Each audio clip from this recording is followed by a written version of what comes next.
వాలంటీర్లు ఉద్యోగాలే కాదు, అదొక సేవ, అదొక గౌరవ వేతనం అని సాక్షాత్తు జగన్మోహన్ రెడ్డి గారు వాళ్ళ జీతాలు పెంచమన్నప్పుడు చెప్పారు కదమ్మా. దాన్ని బట్టి ఆలోచించండి. ఆయన ఉద్యోగాలు ఇవ్వలేదు.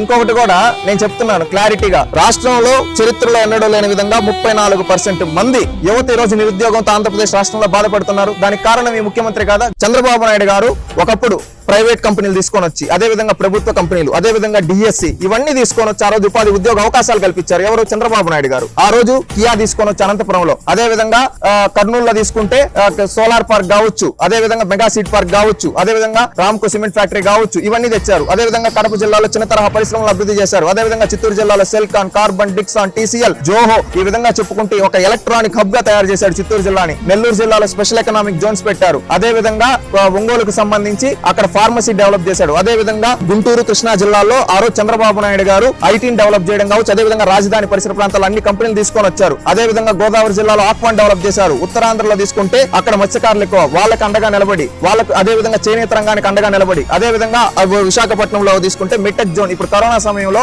మనకందరికి equipments MedTech zone Chandrababu Naidu గారు తీసుకున్న మెటెక్ జోన్ లో వచ్చాయి. అదే విధంగా మిలీనియం టవర్స్ తీసుకుంటే అనేక కంపెనీలు తీసుకొని వచ్చారు. ఇవన్నీ చంద్రబాబు నాయుడు గారు తీసుకొని వచ్చింది. చంద్రబాబు నాయుడు గారి మార్పు.